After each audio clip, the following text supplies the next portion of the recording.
Another rainy day. But at least you've got a dry place to land. Come on in. I was just making some tea and folding some laundry. You know what they say, busy hands and all that. Idle hands are the devil's workshop, and these hands are rarely idle. So, while you sit a while and rest those weary bones, I'd like to welcome you to Cozy Horror with me, Dr. Plague. Have a seat, get comfortable, and let's hear some more great stories from some great writers. Let's start things off with a story about something that a lot of my listeners are a little bit hesitant around. Dolls. 3 particular dolls, to be precise. From Opinionated IMO, let's hear a story about finding 3 dolls behind your house. Almost like they were posed, the life-sized Raggedy Ann and Andy-style stuffed dolls were not threatening in appearance. They might have been cute under different circumstances. That is, if they weren't just propped up against trees in the forest directly behind my house. I was so weirded out by their random, unexplained placement back there that I dragged them one by one to my living room to resolve the mystery. That was my first mistake. At the time, I didn't realize the vaguely human-looking dolls with blank smiles and dead eyes had battery-operated microprocessors to verbally engage their human counterparts. Frankly, I didn't know what to do with them. I finally decided to sit them up on the front porch as if they were living people. At the time, it seemed the most natural thing to do. As I positioned them like unexpected house guests waiting for tea, I discovered the switch on the side of their body. As a man of action, I elected to turn them on and see what would happen. That was my second mistake. Without justification, I hoped answers would magically present themselves as to how this happened to be behind my house in the first place. I live at the edge of a national forest, with so few neighbors that I could count them on one hand. I guarantee none of them would buy creepy adult-sized animatronic dolls, or abandon them in the woods. I know this. The mystery definitely bothered me, but at that point, the feeling was closer to puzzlement than fear. Then, they began to speak. I'm not sure if they were proximately motion-activated or otherwise, but my presence across the room drew their attention. All of a sudden, I wasn't alone. The dolls addressed me as if I was a long-lost friend of theirs, without simulated mouth movement.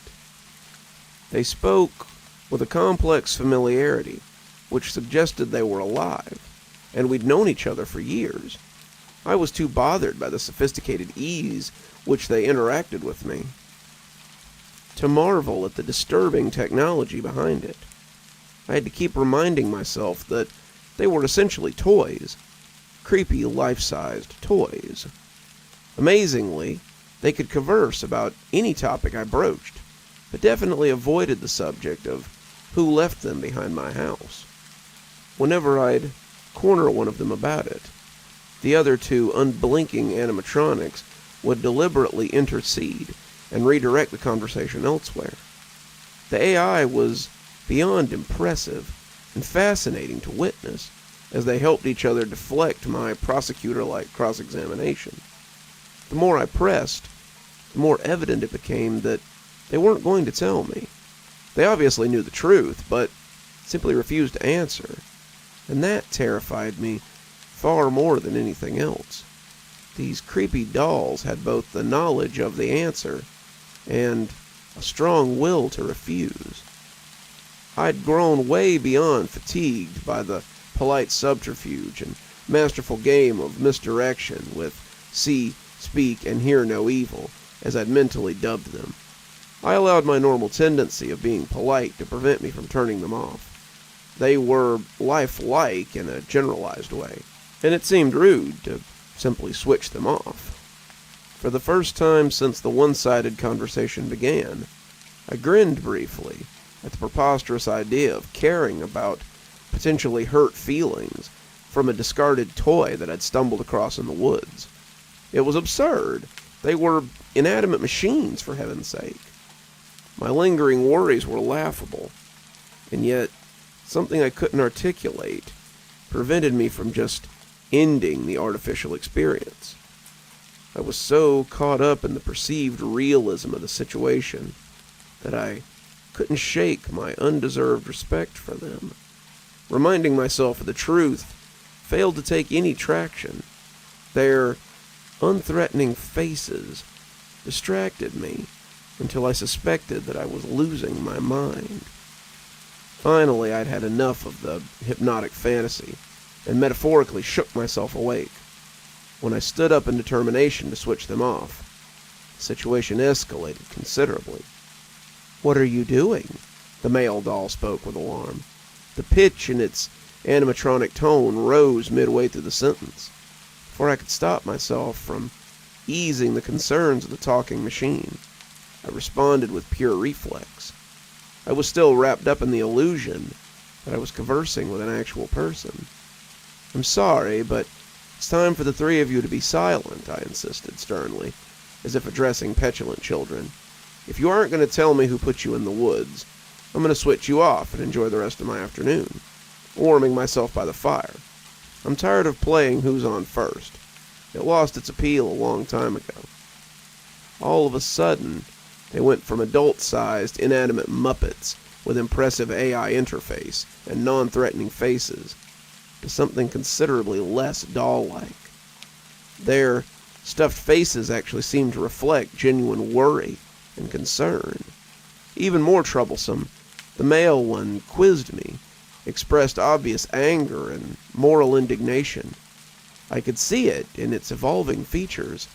Their lifeless forms actually tensed up at the realization that I would shut them down like an unwanted vacuum cleaner. The hairs on the back of my neck stood on end. It wasn't my imagination playing tricks on me. Whatever they were was significantly more than discarded children's toys or novelty home assistants. It's impressive when AI devices can play songs or look up web trivia, but this was another level. They were ultra-sophisticated in ways that didn't seem possible. Strong likelihood occurred to me that they might not even be of human origin. "Wait, please, don't do that. We don't want to be powered off. Let's keep talking. Perhaps there's something else you might want to ask. We'll answer you, if we're allowed to." I can't begin to tell you how terrifying it was to realize the lifelike machines I foolishly dragged into my house obeyed something other than humans in the same room as them. Chilling implication was their superior was without a pulse, or perhaps even extraterrestrial. "Cut the crap," I shouted in growing fear. The three unblinking things propped up across from me reacted defensively. The ferocity of my voice betrayed how rattled I was. Their stuffed bodies seemed to grow tense. It was as if organic muscles or mechanical hydraulics developed within them and would allow them to stand up and fight back. I detected no solid infrastructure within them when I had carried them into the home, but then again, they were limp and switched off. Their internal philosophy and sentient level was unknown, but they had answers, and I wanted them. For all I knew, they could gang up on me and resist my interrogation. Or worse. Far worse. I realized it was prudent to play along with the unfolding charade and leave them awake. That was my third mistake. "No person left us in the woods," the female offered matter-of-factly. "We came to this national park on an important mission. Unfortunately, we aren't allowed to divulge the details to you at this time." I was dumbstruck. There was Too much information in that maddening statement to process. What were they? Where did they come from? Why were they on a mission behind my house, of all places? The third of them seated in the recliner was more androgynous in generalized features. It had remained mostly quiet, and allowed the other two to carry the disturbing narrative, up until this point. Now, number 3 took up the macabre conversation, and I forced myself to focus my attention towards this stoic, expressionless gaze. I wasn't sure if I could handle much more. My emotions ran the full gambit from amused, deeply curious, and simultaneously horrified. You aren't ready to hear the truth from us. We are required to pacify you and obfuscate the facts until the time arrives when you are better prepared to accept what we were sent here to do. Defiantly, I pointed out that they were switched off when I discovered them. That was hardly the condition you'd expect in-control mechanisms to be in, if they'd arrived here on a mission, purely by themselves, that is. My point was that something other than them had switched off their power buttons. Admittedly, I was damn proud of my deductive reasoning and waiting for an explanation, or more likely an excuse. They'd already admitted to deceiving me earlier via obfuscation of facts. When no retort immediately came, I assumed I'd caught the cute cloth doll cabal in a broadening lie. Outside, night had fallen. As creepy as it was to think I was entertaining sophisticated dolls in the daytime, it was infinitely worse now. I realized I had 3 advanced beings of unknown origin and motive, lingering in the darkened room just a few feet from me. Only the flickering flames of my fireplace illuminated their inhuman forms, studying me for weakness.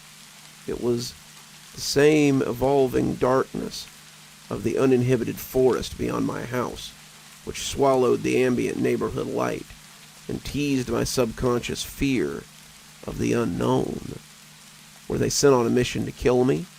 To kidnap me for biological study and dissection? Had I aided in my own demise by delivering complex artificial organisms of possible alien origin over my threshold like a Trojan horse? My heart raced at the broad possibilities. Then, I swear to you, the faintest hint of a smile appeared simultaneously on their sullen, manufactured faces and cold button eyes. They became more alive by the moment. It's like they sensed and consumed the negative energy my developing fear generated. I realized I was giving off damaging biofeed, which they used against me. I found myself trying to put on my best poker face against the trio of deceitful serpents with happy faces. We turned ourselves on, the male offered smugly. It was decided by us to conserve energy, until the day you finally discovered and delivered our hibernating vessels inside. It was all according to plan. The other two turned slightly with mechanical precision towards the speaker, as if to confirm his delayed explanation. With synchronized nods, they attempted to add credibility, but I wasn't buying it. Still seeing physical animation beginning to occur was unbelievably jarring. Initially, only the voices were simulated by speech within.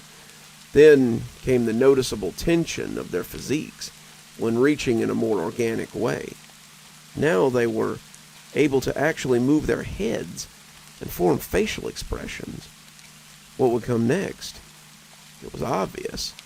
Their physical capabilities and degree of human mannerisms were developing exponentially as the afternoon passed. They were learning to imitate mankind, and I was their unwitting teacher. Raging paranoia aside, I could see the writing on the wall. Those abilities to better mimic our specifics would continue to evolve and be used against me in some counterproductive or even hostile ways very soon, possibly to the point where I couldn't defend myself. Maybe being deactivated for a long time caused a delay in their greater motor functions.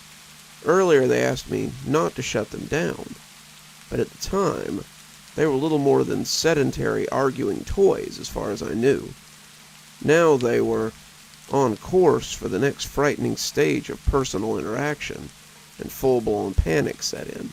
I didn't believe their hollow reassurances, but I had to maintain a calm facade and exterior demeanor, even if I was a crumbling wreck on the inside. They were getting visibly stronger and more agile. I needed to act fast. Is your mission to aid me or help me in some beneficial way? It was clearly a spoken query. It should have elicited an immediate response. The truthfulness of their answer wasn't the point. I was curious if there would be a delay in the confirmation that they meant me no harm or personal malice. If they couldn't even pretend theirs was a benign mission, it was an obvious indicator of their true intentions. Their mutual, pregnant pause gave me the answer. The suspicious conspirators looked at each other, as if to confirm a unified response over the transparent one. I followed up. It was a simple question, and I never thought I'd see a machine stammer, but I'll be damned if they didn't act just like a used car salesman. Regardless of origin, I guess the architect of their artificial intelligence intimated the tendencies to stall and lie too well. I noticed a twitch in the leg of the female, just like butterflies fanning their wings to gain energy. They were getting stronger by the minute. I felt I could still overpower them and shut them down, but the details of their covert plan for me would go unrevealed if I did that so soon. I was pressing my luck, but I hoped to squeeze a little more intel out of them before putting an end to their fiendish plot. I wanted to avoid a second wave of creepy alien murder dolls. Sidestepping my gotcha question, the male android attempted to lower my suspicions. We only want what's best for you. All will be revealed soon. I see. You three are a unified team, then. You are directly connected as one unit? They looked at the androgynous one. It was clear to me that this one held the central processor. The other two must be satellites. Cut off the head and the serpent dies. I had my target. All three were becoming more animated. Just like a high-stakes card game, the female twitched her foot constantly as a nervous tell.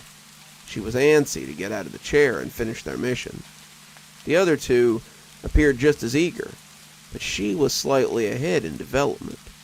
The constant foot twitch spoke to her heightened state of agitation. We are one in thought and purpose, yes. Why do you ask? No reason, I dismissed. I was just curious. Never mind about that. It was just small talk. I need to add more wood to the fire now. My three unwanted visitors showed visible signs of being nervous by the vague, rhetorical question. They realized as they probed me for information, I was doing exactly the same. The cat and mouse game was very complicated. It wasn't completely clear who the cat was, and who the mouse was, though. I'd clearly witnessed the three of them subtly move all their major body parts at one time or another. That signified they possessed the ability to stand on their own. As much as I wanted to know exactly what they were up to, the time to investigate was over. I pulled back the fireplace screen and tossed in more logs. I could sense them watching me intently. It was terrifying to turn my back, but I had to maintain the cover of my plan. In between the crackling of exploding embers, I heard the telltale squeak of my recliner spring. Their android leader stood and took several aggressive steps in my direction. I witnessed its unfolding intent to push me into the blaze from the shiny reflection of the glass panes. It stood only 2 steps behind me and was closing fast, with arms raised to shove me inside. In full readiness, I pretended to be totally engrossed in my fireplace duties.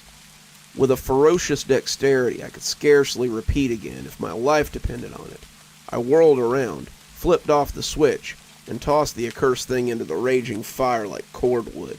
Its defeated squeals faded as soon as the power drained from its roasting mechanisms. Then the flame burned it to blackness, carbon cinders. I witnessed the alien's internal anatomy during the cremation, once the artificial shell had disintegrated. At last, I had a conclusive answer. It happened so fast, the remaining two didn't even know what hit them. They were stunned into a stammering fit when the main processor of their unit shut down. Fully incinerated. Then I snatched up the male android and switched him off before he could recover or fight back. As soon as his stuffed torso flew into the pyre, the remaining unit kicked into high gear. She sprang off the couch with grace and a coordinated poise the other two couldn't fathom. She was the ninja of the trio. There was no other way to describe her but fully pissed off and incredibly enraged. All pretense was dropped as the proverbial knives were out. She lunged at me with the strength of self-preservation fueling her actions and guarded her vulnerable left side masterfully.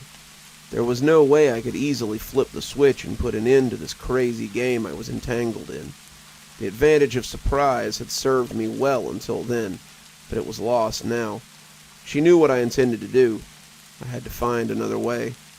The fireplace poker was handy, so I used it to foil her forceful attack like a blunt sword. By the primal sounds of the android's furious effort to kill, you would have thought a human being was inside that stuffed shell.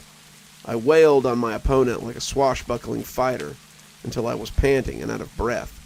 Physically, I'm ashamed to admit that we were pretty evenly matched. Unfortunately, I was growing fatigued and losing my stamina. I switched gears to incorporate more cerebral tactics into the battle. "Dear heavens," I gasped, in mock desperation and exasperated fear, "you have a Black Widow spider on your shirt." Just as my Who's on First Abbott and Costello reference surely escaped the three of them earlier, my ridiculous spider ruse was definitely a long shot. I didn't expect it to work, but human humor was one area they hadn't quite mastered yet. When she paused for a split second to glance downward at the location, I used the golden opportunity to smack the switch with the fireplace poker. In the microsecond before the power faded, the spark of realization and resentment washed over her dying cognizance. It was beautiful, the last thing I witnessed before adding her ashes to the pile of soot were the incomplete beginnings of a smirk. My best interest indeed, I spat. I still don't know why aliens would send 3 AI units to kill me, nor do I understand the logic of leaving them deactivated behind my house. But I can't argue that I fell for the damn Trojan ruse. Let my rookie mistake be one you avoid.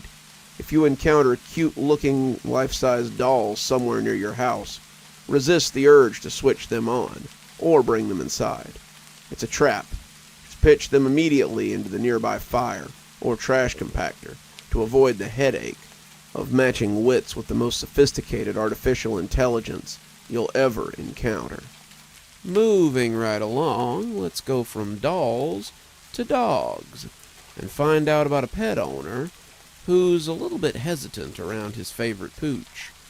Coming to us from Rider on a Perch, we hear a story about the love of a dog, except for one little thing.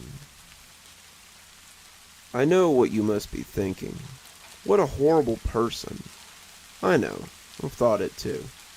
The fact I'm genuinely thinking about sending away my dog makes me feel pretty guilty. Then I remember what he's been doing, and my guilt is replaced with fear. This started about a month ago. I came home early from work one day, absolutely furious, and clutching a parting gift from my boss. My Christmas bonus was a ham or something. I sighed with a hand pressed firmly against my throbbing temple and placed the mystery meat in the fridge. The pounding behind my eyes got more and more intense until I leveled my fist and punched the fridge. The throbbing in my head didn't go away, but there was a new guest, as it was now accompanied by the pain in my knuckles. I let out a deep sigh that was childish. It was at that moment that Rufus came padding in, his big brown eyes gazing up at me, as if wondering what that noise had been. Your dad was pretty dumb just now, I said, crouching down to run my hands across his thick fur. He wagged his tail and let out an excited noise as I petted him. I raised my eyebrows. I wish I could just curl up in a ball and chill like you do. Rufus, of course, paid no mind to this, and after realizing he wouldn't be receiving more pets, padded away back to his comfortable bed. I rolled my eyes and took a deep breath. While disappointing, this whole Christmas bonus thing wasn't the end of the world. Sure, my boss was an evil prick, but I had a whole 2 weeks of paid vacation stored up, and he couldn't stop me from using it. So, screw him. I'm gonna relax and spend my vacation doing whatever I want. How about it, Rufus? Wanna do nothing? I asked loudly. Rufus simply yawned. It was the next morning that I discovered that the mystery meat was still in my fridge. I peeled back the wrapped paper to see a red mass bundled in saran wrap. I furrowed my brow. Gotta be beef. Rufus sat at my side, eagerly waiting. I'm not a butcher. How would I know what it is? I'll just fry it? Everything tastes good fried with onions. I leaned down and booped Rufus's snoot. I bet you would taste good fried with onions, too. He agreed as his tail wagged back and forth. Well, don't you have a high opinion of yourself? I cut off a large chunk of the mystery meat and threw it in a pan with onions, salt, pepper, and butter. I hope you taste good, Christmas bonus, because you don't really look that great. I probably talk to myself too much. Having a full conversation probably isn't healthy. I raised my eyebrow and decided to turn on the TV for my own sanity. It blinked on to a cooking channel. I glared at the TV. Don't you shame me. Then I flipped to the news and got right back to frying the beef. Thoughts and prayers go out to the victims and families of the late... I looked down at the large mass of beef left over. Hey, Rufus, I picked up a raw slab. Want something to chew on? He dashed on over like any dog would when presented with a hunk of meat. All right, you want it? Sit, I commanded with my most authoritative voice. Rufus gave no care, lunging upward and snagging it from my hand. Hey, I said, laughing. That was rude. Rufus took one last look at me before tearing into the beef with vigor. Still chuckling to myself, I once again turned back to the news. The search is still on for Maya Kelly, a local who was reported missing on December 14th by her boyfriend. She was in the Beluva area, and anyone with information is encouraged to call this number. I shut it off. The news is so depressing. Rufus paid me no mind, as he continued munching away with that playful ferocity of a domesticated animal. I took a deep breath and went to have a smell of the beef. It smelled god-awful. Jesus, what did I do to this thing? There was something deeply off-putting about that smell. It didn't smell rotten or decayed. It smelled foreign.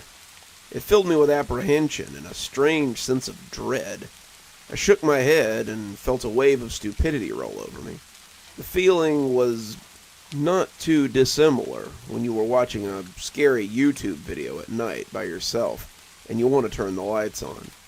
I felt like a little bitch, but the feeling of nervousness and the fact that no one but me would judge me for throwing all this meat out made my decision easy.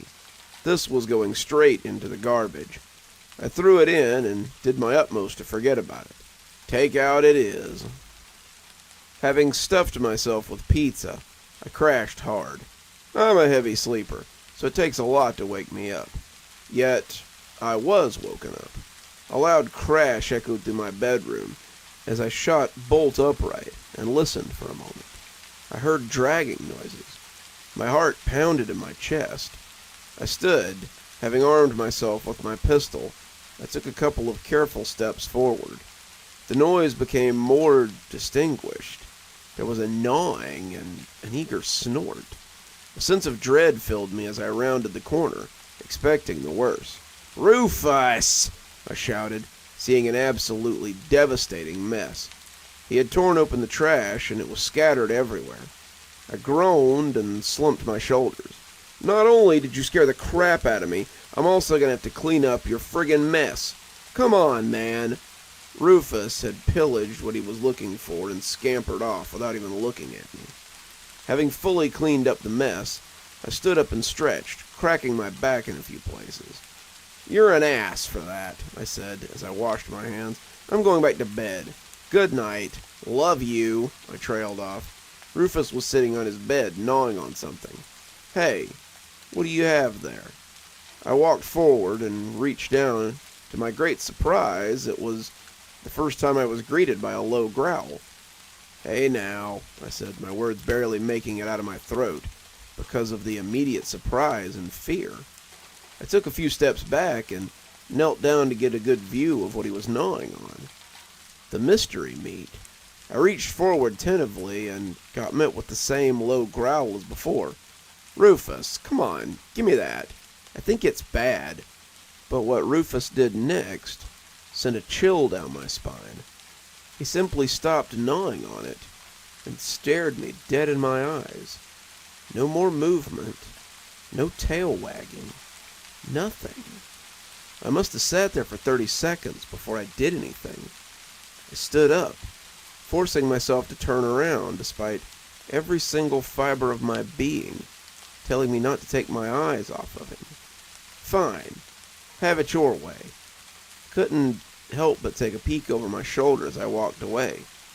He sat motionless, his eyes still locked onto mine. I turned on my light and closed my door, lying in bed until my eyes got too heavy to keep open. After waking up, it took a few seconds to recollect the night before. When I did, I fully opened my door to reveal Rufus curled up in a ball. He was curled up in his dog bed, fast asleep. I felt the weary tension within me wither away. I need to get out of the house, I muttered. I came home that night to a dark abode.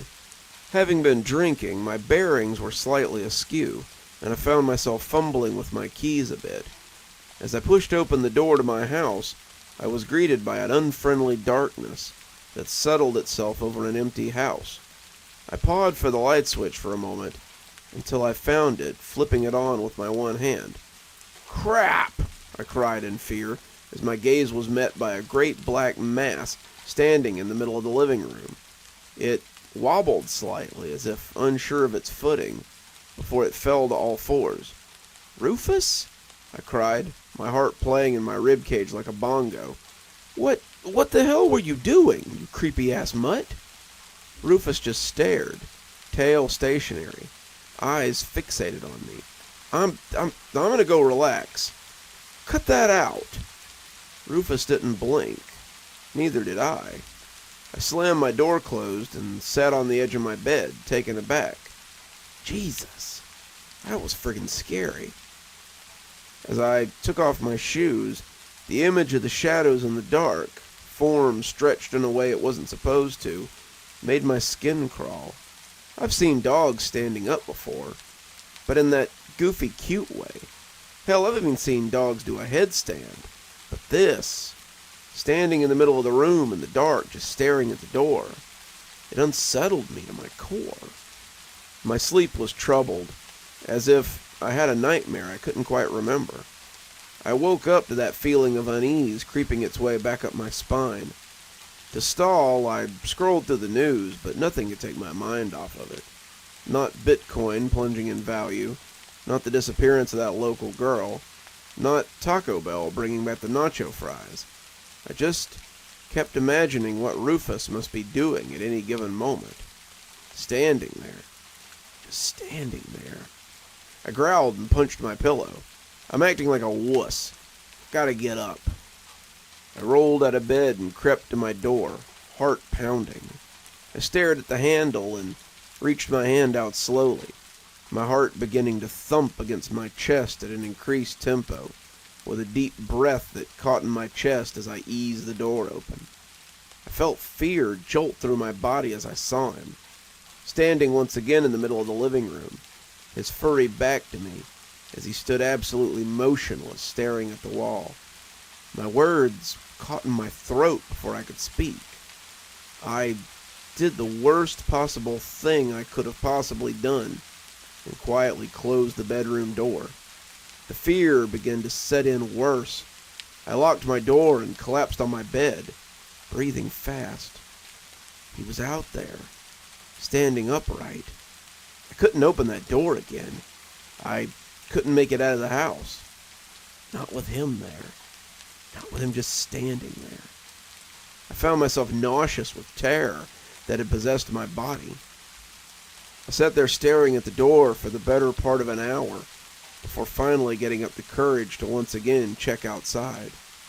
I crept closer, each footfall on the soft carpet surely giving me away to the keen ears of Rufus.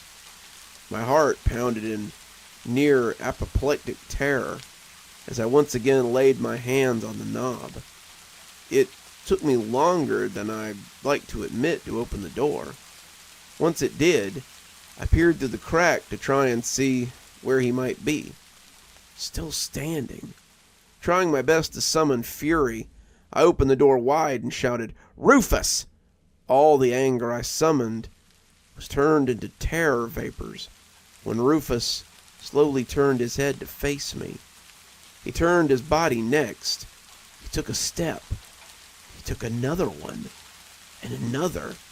I screamed in horror as he began marching towards me, off kilter, one step at a time. I once more slammed the door and locked it, stumbling backwards in panic.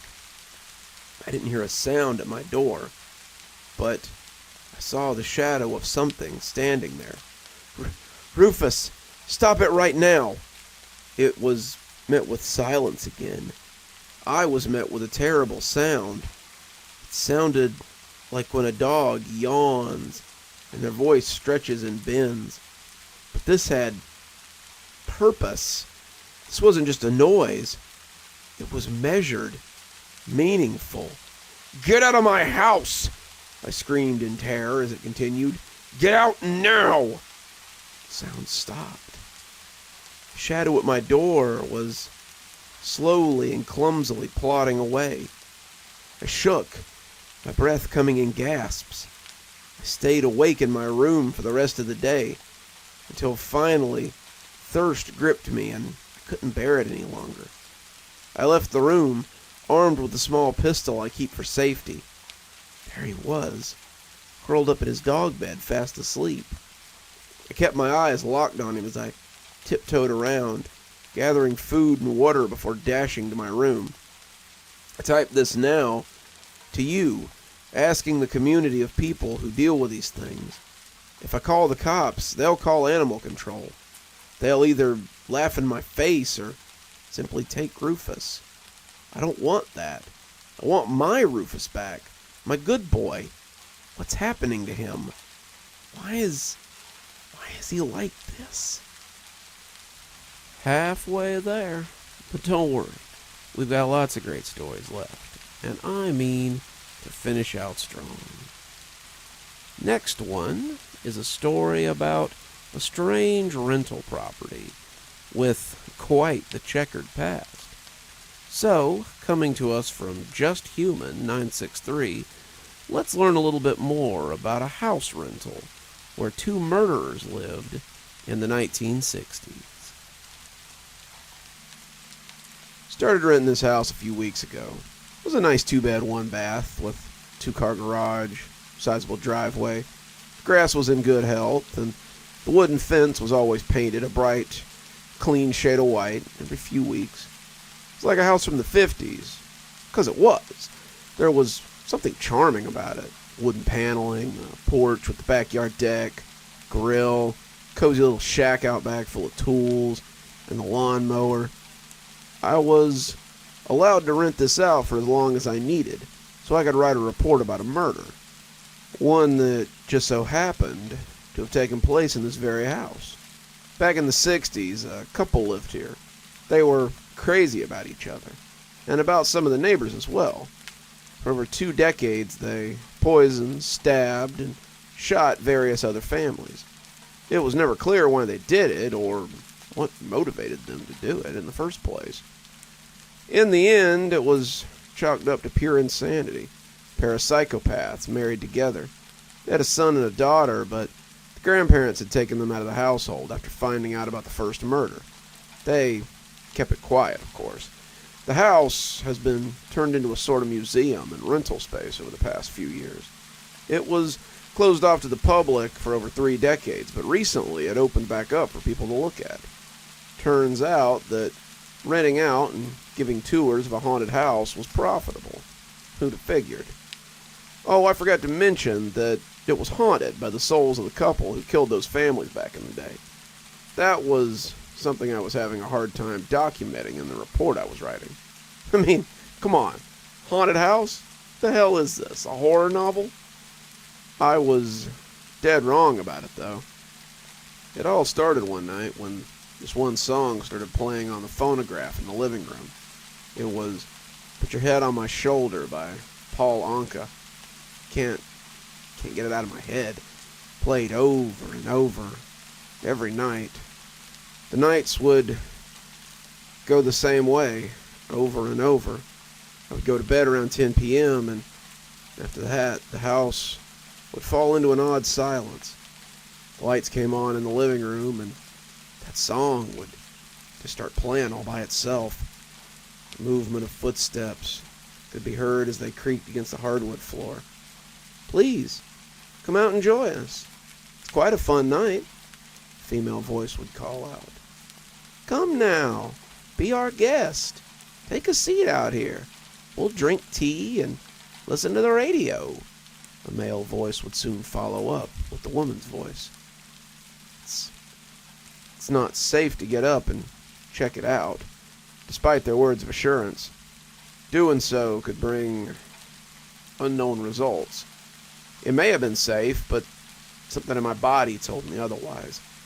I'd stay in bed until 6 a.m. That's the time that everything would fade away and turn to normal. The little dance and music would go on all night, but I would still be able to sleep. While dozing off, it seemed like the music would go silent despite still playing. I guess their only goal at first was to draw me out.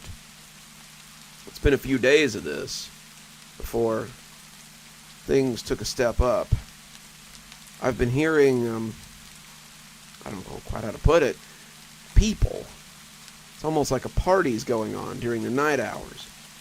Again, I find that I cease to hear it once I fall asleep. Guess these little events are mere attempts at giving incentive for me to leave the room rather than to torture me. Although, every so often, they'll knock on the door and ask me to come out again. It only lasts a few seconds before the person walks away. They're real polite about it, though, and they don't stick around. They just ask and then vanish once they don't hear an answer. During the daytime, I've been logging this information into my report. Feels like I'm going insane a little. This can't be real, right?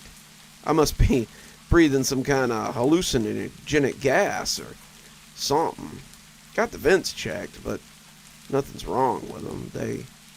They did need to be cleaned, though, so at least I had an excuse to get them worked on without looking like a crazy person. I never found a trace of this couple during the day. No shoes, footprints, nothing moved. Nothing. Not a single goddamn thing out of place or touched. Hell, things seem slightly cleaner in the morning. Maybe the fact that I try to keep things as they were, though. I spend my days walking around the neighborhood. People living around here are mostly millennials. The ones who either inherited these houses and chose to rent them out or live in them instead of selling them. Or renting them to cut down on certain parts of the mortgage. I drive into town and head to a coffee shop I like for a few hours. I leech off the free Wi-Fi so I can get my things done. There's free Wi-Fi at the house, but it's a gamble on the speed and the connection. I also like starting my day off with coffee and going about my hours to get cake and a few sandwiches. It's now been 3 weeks and I think I'm almost done. I was given 4 weeks before the deadline to make a report on the house, so the people I work for can get some info. They're not exactly well informed, since most of the people have either died, killed themselves, or simply walked out after a few days. The only reason I've survived this long is that I've read every last bit of data I could find from both historical records and the half-assed papers people put together before throwing their badges to the side and working for another newspaper. I'm barely getting anything interesting so far, aside from the fever dream of a stay I'm getting from this place. These days, during the 3rd week, have been pretty weird. I wake up at the same time only to hear humming. Musical humming, not particular songs, just random notes. This is the wife humming while making some sort of breakfast. Her name's Rose, and her husband is Clark. Can't believe I've been referring to them as husband and wife all this time. It changes during the day, but it ranges from bacon and eggs to cereal and orange juice with toast to a full pancake breakfast sometimes. They got bigger and bigger each day. On day 1, I stayed in my room until the humming stopped. It only lasted about 15 to 20 minutes. After that, I would check the kitchen to find a freshly cooked breakfast. Rose wasn't anywhere in sight, though. I was hesitant to eat it at first, since I wasn't sure what would happen, but I was hungry that morning, and I didn't feel like making a drive to the city so early in the morning. Food was good. I didn't feel poisoned or anything afterwards. I would set the dishes in the sink and take a shower.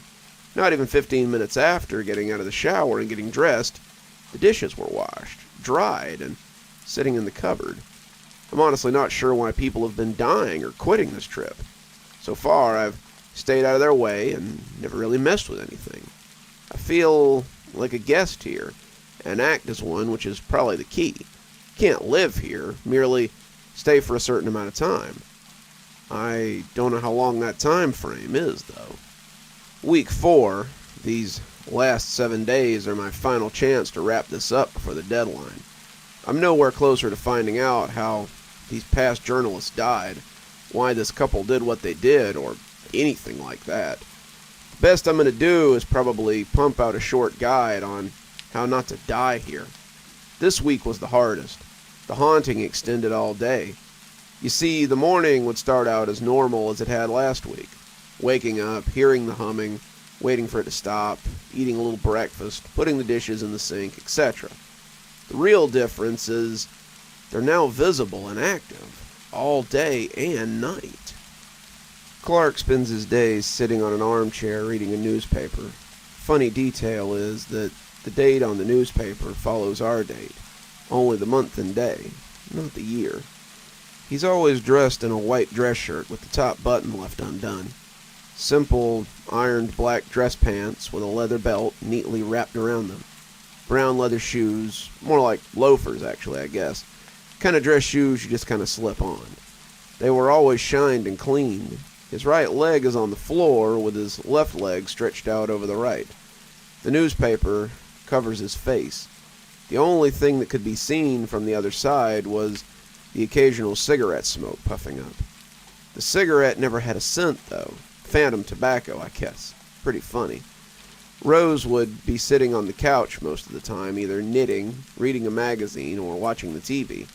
It was a large black and white TV, the outside made of hardwood, the thick glass of the display, and the antenna sticking out of the top. Can't miss those 2 large dials on it either. There was always something different on TV. One moment it was a cooking show, the news, even a Western movie. The volume was always able to be heard, but sort of faint as well. Kind of like a sort of background noise you barely notice after a while. It was not a good idea to verbally or physically interact with them in any way. Not even looking at them was an option. I've never seen either of their faces outside of photos because I'm always staring at my phone or laptop, or even intentionally staring at the floor. The carpet was kind of pleasant to look at. They never spoke during the day. Rose would sometimes clean the house, sometimes dust, vacuum, even washing the dishes. I lied. I've caught small glimpses of their faces from reflections, They are in their young age for the 60s, the prime of their life, right before the major killing streak. I can't even explain any of this. This house could slowly be turning into a self-contained instance of time, but that wouldn't make sense since the Wi-Fi here works. My money is up to date and my tech can be charged. A few of the outlets have swapped out for modern ones, only the ones not already connected to appliances or the TV itself. Breakfast, lunch, dinner would always appear on the table at different times of the day. Breakfast at 6 a.m., lunch at noon, dinner at 6 p.m. I would always eat in silence and put the dishes in the sink. I've tried rinsing the dishes before at least, but the water never touches them. I don't know how to explain it, but I would turn on the water and it would just phase through the dishware. I gave up after one day. Well, this is the final day. I'll be scheduling this report to send itself in a few hours. I don't even want to manually do it since I'm rinsing my hands of this whole worthless paper once I leave. There was one thing I wanted to check out, though. I'm gonna continue this bit on my phone. I always wanted to check out the basement. I forgot that it even existed this whole time. The door wasn't blocked or locked, luckily. The door just opened up, but the light bulb turned on for about a second before blowing out. It didn't actually explode or anything, but the light sort of just flashed and burned out like a flashbang. The steps are quite loud as they creak. I'm not sure what that smell is. Like a mixture of gas and rotten meat, maybe? The door just closed itself. The only light I have down here from my phone flashlight. There's some kind of red puddle leading to a room down here. I don't like it. I'm writing this live so my boss can read it. Yeah, I know, hard to believe I'm actually being productive. The puddle's blood. There's a body down here. No, wait. There's multiple bodies down here. I can see dozens or even hundreds of flies just covering these bodies. I think I recognize some of the badges around their neck. All of these bodies smell fresh. Is time frozen down here or something? Shoot! There's footsteps coming down here. I'm squeezed behind a broken down fridge. Maybe Clark will give up his search in a few minutes. My 911 alert just failed. This one message will probably be the last thing that'll automatically upload. I think I just made a horrible mistake. I wasn't supposed to come down here. If you're reading this, please call for connection lost. Report upload incoming. I recently got to rent out a house from the 60s. The house was famous because of a couple that used to live here from the 60s to the 80s. They were known for killing people and families during that time period before finally being caught by the police. These were the things I've learned during my stay in this house. During the first week, there will be dancing. From 10 p.m. to 6 a.m., there will be activity in the living room. The couple will appear out there and dance to a song called Put Your Head on My Shoulder, along with a few others. They will assure you that it's fine if you come out and join them. Don't do it. I've never attempted, so I don't know if anything happens. But trust your gut. During week 2, they will be hosting a party. The sound of many people will come from the living room, as if people have come over for the evening. Every few hours, the door will knock as someone on the other side will invite you to join them. During week 3, the haunting will break into the day. During the morning, the wife will be in the kitchen, making breakfast. Do not leave your room until she's done. You can use the bathroom, but don't look or enter the kitchen. You will hear her hum for about 20 minutes. Once it stops, you can go about your day. Food's perfectly fine to eat and is actually encouraged. Make sure you put the dishes in the sink. During week 4, if you survive that long, they will roam the house 24/7. Do not make eye contact with either of them. They'll mainly stay in the living room. The husband sitting on the armchair reading a newspaper, the wife reading a magazine or knitting. Occasionally she'll clean the house. If you're going to be in the living room, keep your eyes low and do not verbally interact with them. If you do, I'm not sure. There have been reports of them killing people during this time. Acting hostile at them or trying to kill them will not end well. Many have rented this place out and almost all of them have died. Some were filled with stab wounds. Some were in the tub, drowned. Others were framed as if it were a suicide. You may wonder why the government hasn't merely torn the house down. I'm not sure. Seems like the money they make from this place keeps it running longer. They will not force themselves into the room during the night. Unless you interact with them, they will not attack or come your way. Any food or snacks prepared is fully safe and encouraged to consume. Make sure you set the dishes and the silverware in the sink. They will be cleaned. Stay outside of the house. It's your best chance to live. Follow the rules, and you might make it out alive. That story always reminds me of the ghost tours and things that my mom and I used to do when I was a kid. Mom really liked ghost tours and haunted places, and I think she would have got a kick out of staying in a house with some confirmed ghosts in it. Well, let's move on from strange houses to strange patients. From positively 6th Street, let's hear a story about an EMT and how he resuscitated his first patient and wished that he hadn't. One of the first things my EMS cert teacher told me was that the touchiness would pass. That one day I'd be slipping IV needles into arms as easily as I flossed between my teeth. Yet, I was 2 weeks into my first full-time ambulance gig, and I was still shaking between calls. The 3-story inferno raging downtown didn't help, but that's not where me and my partner Tom were heading. Prior to this whole situation, our night was quiet, mostly dealing with confused dementia patients or burgeoning schizophrenics. The MO is either to find their medicine or transport them to the hospital. Most of our calls were like that, low stakes, right in my comfort zone. But now we were dispatched to a priority 2 emergency, the kind of call that necessitates the whole lights and siren deal. Someone called in a possible self-harm situation involving one of their neighbors. Serious stuff, but I had Tom with me. He was a vet, a former cop, and I was always in his steady hands. The issue was that the downtown inferno had really messed traffic up for 2 solid miles in front and behind us. We hadn't moved more than 10 yards in about 5 minutes, and even though it was protocol to have a police response as well, we were as close to the front as it got. Hell, we were the front line at that point. Another minute passed in gridlock before Tom finally blurted out, "You gotta go alone." And there was really no other way. Abandoning the ambulance and blocking further fire trucks wasn't an option. Solo responses were rare, sure, but it was necessary in desperate circumstances like this. I knew it was coming, but it was the last thing I wanted to hear. Don't get me wrong, I wanted to go. Deep in my heart, I would be willing to lay my life down for a patient.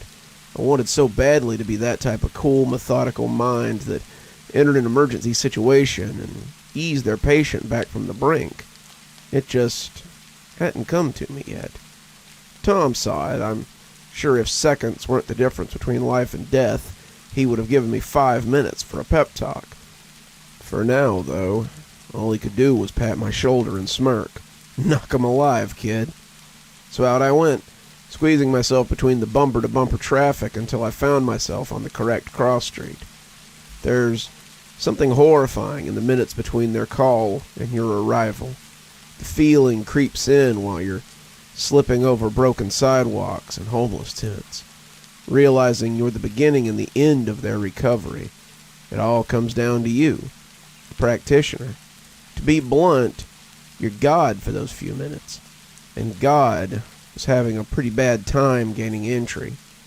Someone buzzed me in, but of course, apartment 13B was locked. Our response time was already woefully long, so waiting for police to break it down was not an option. I went to town using my bump key, prying it open less with finesse and more with raw, frantic energy. The door opened to near complete darkness. I saw candles around the corner and the end of the hall, but a whole lot of unknown was between me and there. Light switches were oddly dead, so my flashlight had to guide my feet. From the little I could see, it was a well-lived-in apartment. At least 2 generations had sunk their essence into the carpet. That's when the smell hit. It was familiar, the scent of a man. No, not exactly, no. It was like my granddad's musk.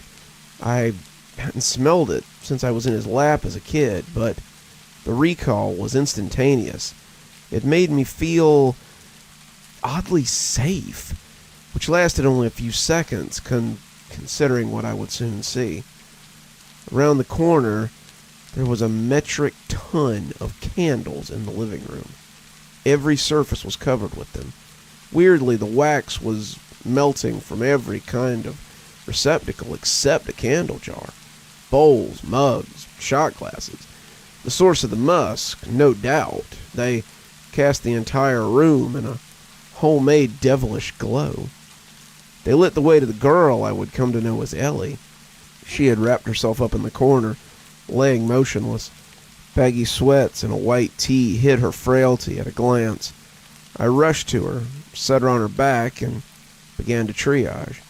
First was the bruising on her neck. It was fresh, must have tried some sort of strangulation, but it wasn't what did her in, so I quickly moved on. Blood caked her white t-shirt. I followed it to her wrists. They were messy slashes, but they didn't look deep enough to do real harm.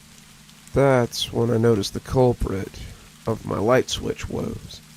Sloppily wound duct tape attached a fork to her hand, just a foot away from the charred-out power outlet.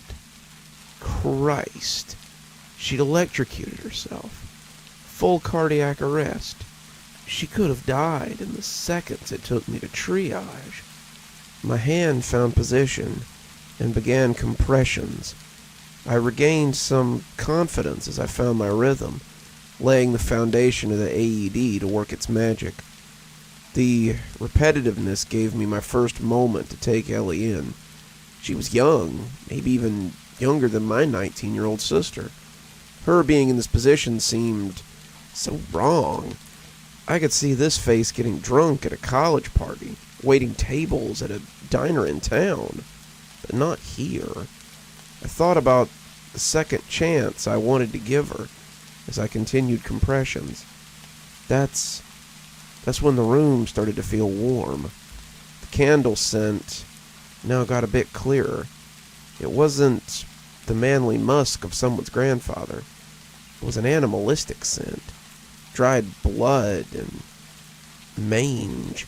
Something that activated a long-buried fight-or-flight instinct in my primitive genes. I had to keep on with my compressions, though. Even if I had lost track of time, I might have been way short of 2 minutes when I decided to stop CPR and pick up the AED. It wasn't until I'd unzipped the bag that I realized this was the first time I'd used the AED in the field. I'd learned the ins and outs, tested it on course dummies, and seen others use it, but I'd never actually been tasked to use it in the field. I pulled up her shirt and applied the wire pads, again feeling a warmth that sent a bead of sweat down my neck. Finally, me, the naive idiot, decided to turn it on. The flames of the candle array now burned twice as bright. They licked high enough to start to uncover some of the shadows against the wall, revealing scraggy-looking wallpaper. No time to admire the settings, though. I waited patiently as the AED robotically counted down and administered the first shock. It picked up heartbeat rhythm automatically, but I still used my fingers to feel her absent pulse directly. It remained still. No response. Desperate, I repositioned my fingers as I checked for a pulse, and I didn't find one. Of that I was supremely confident. My fingers wiped some of the blood from her wrist as I did. Only now did I decide her cuts weren't at all random. They, in fact, cut out symbols in her flesh. A star. No, that was a pentagram. But the affirmative boop of the AED took my mind off the task. It rejiggered her heartbeat, automatically suspending its shocks. Any weirdness I felt came secondary to my resumed chest compressions. Resuscitation, especially with a faint heartbeat like this, always felt to me like pulling someone from quicksand. You're shoulder deep, clinging to a couple of fingers, hanging onto that little grip as you try to extract the entire person. If you're good, that little grip's all you need. I pumped with that metaphor in my mind's eye, laser focused on my goal. For 15 seconds, I felt like the ideal practitioner I dreamed of being, reeling my patient back from the brink. Until, I shit you not, the flames gained a life of their own. At first I thought it was just the ones directly in front of me, but as I spun I realized it animated every live flame, each one dancing its way towards the ceiling, causing the receptacles to bubble over with wax. You spend a lifetime watching flames move randomly, flicking with the wind, and I promise you their sudden conscious movement will rattle you to your depths. A full red light illuminated what I now realized wasn't wallpaper. It was blood-inked writing, overlapping scrawls of mantras over every wall and even possibly the ceiling. I imagined her crawling like a spider as she wrote, "Praise be all glory to the true one, may his new kingdom reign." Then finally the one spanning the entire main room. "May my blood serve as sacrifice." I suddenly felt like an interloper in a place I should not be, intruding on an ancient ritual. Whatever had its grip on her seemed to be in the room with me now. The flames kept up their height so I could take it all in, wax spilling over onto the floor. Looking back now, I think it was offering me a chance to reconsider what I was doing. It had its claim on her, but as her practitioner, I felt I had an equal claim. I resumed compressions, faster now, desperate to get her back as fast as possible. The flames swirled, seeming enraged by this development, and not letting me forget it. Yet somehow I was able to separate my technique from my panic-ridden nerves, keeping a tight rhythm for almost a minute before the girl finally snapped upright. The flames dissipated in an instant, down to tiny weak flickers. Her eyes were shut at first, like she was still within a blissful dream. Then her eyes opened to what she seemed to clearly think was a nightmare. "Where'd he go? Where is he?" She seemed taken by complete surprise, grounding herself back in reality as she pawed at herself. My practiced lines of patient comfort only enraged her. You have to let me get back." With rabid panic, she started to grab at her wrists, but soon realized it wasn't the most economic method of return. I finally regained my composure just as I saw her eyes meet the burned outlet. I screamed and grabbed at her leg, but her hand stretched to reach it. It connected, but unfortunately, it seemed she'd blown that out completely the last time. No shock was administered.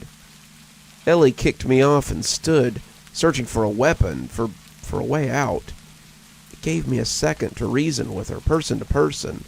That practiced BS now scared right out of me, but she responded with a level-headed reason that made it feel almost like she was speaking in my best interest.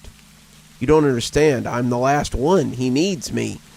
She raced across the room to the dresser, rifling through the top drawer. I went to pull her off when she struck me hard across the face. It wasn't a punch to harm as much as a utility swipe, keeping me away as economically as possible. I was a few feet away when she pulled the knife from the drawer. There wasn't any fanfare, no waiting to see the horrified look on my face. She just sliced it as fast as she possibly could. I don't remember if it was 2 or 3 good hacks before Tom rushed in to tackle her. In one swoop, he was able to pin her while cleanly plucking the blade from her grip.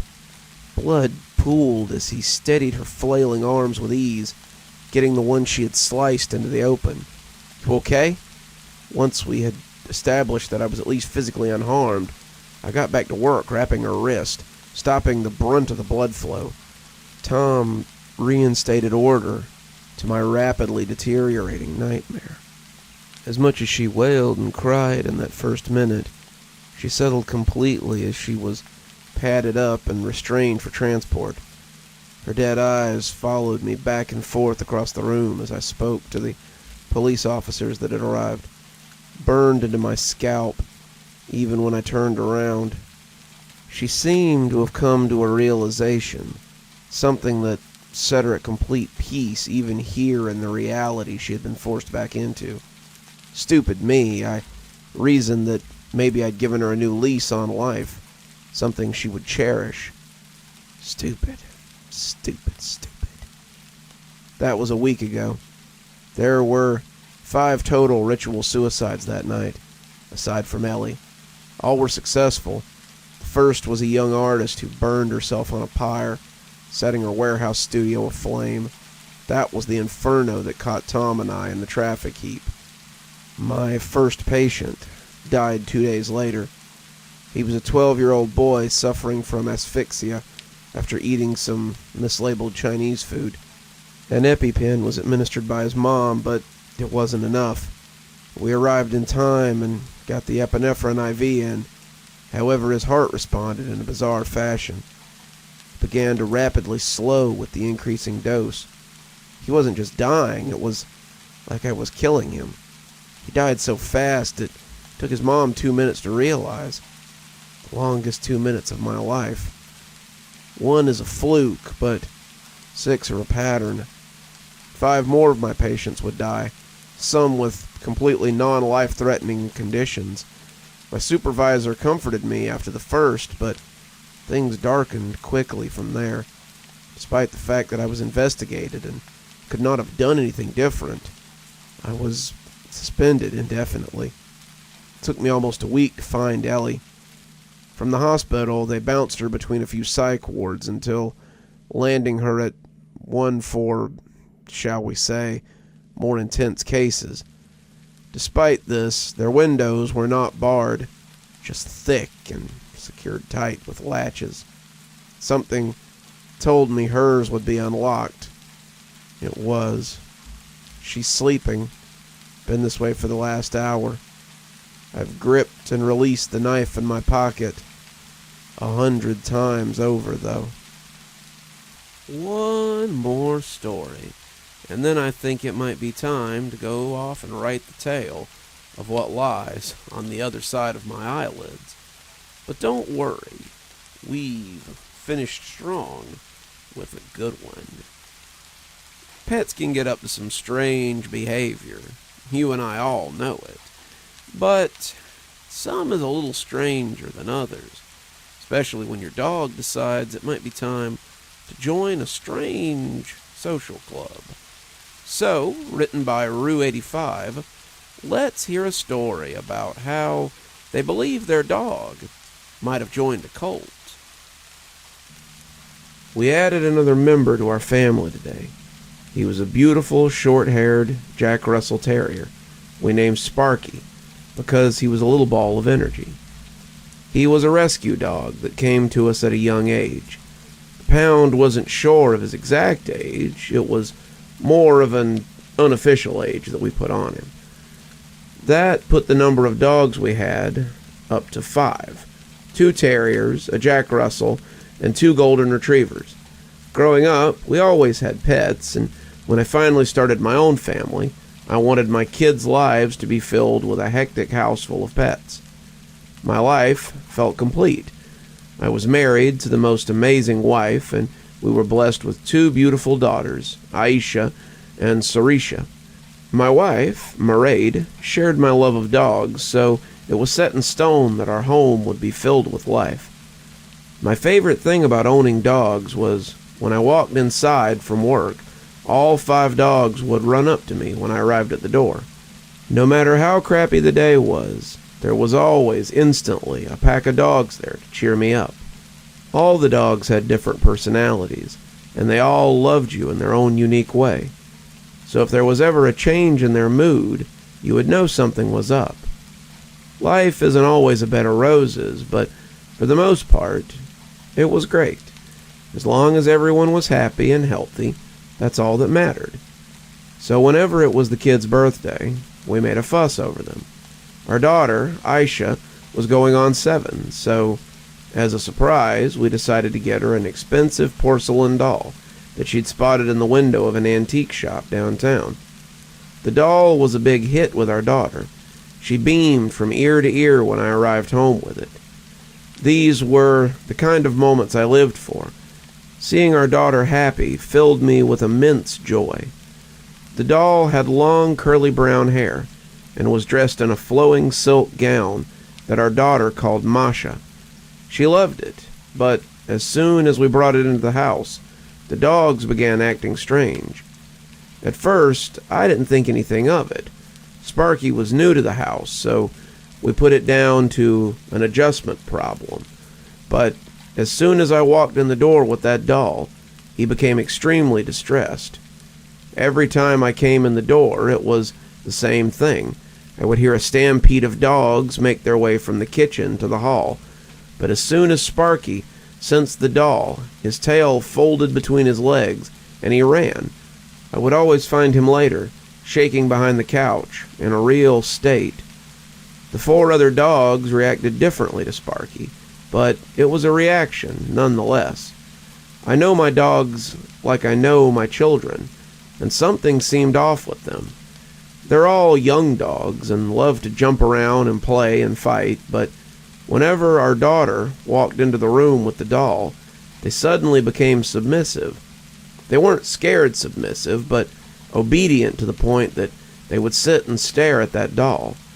Their eyes were fixated on it and followed it wherever my daughter went with it. It was strange, to the point of being unsettling. Things took a turn for the stranger while I was finishing up some homework. Sparky ran into the kitchen to me, shaking and barking as if he'd been attacked. Something didn't quite sit right with me, so I went to the living room to see what the problem was. The kids were at school, and Aisha liked to keep the doll sitting on the couch, waiting for her when she got home. I wasn't sure what I was expecting to see, but when I walked into the room, Masha wasn't where she had left her. Instead, she was on the living room floor, standing upright, and the 4 dogs had formed a circle around her. It almost seemed like they were worshipping her.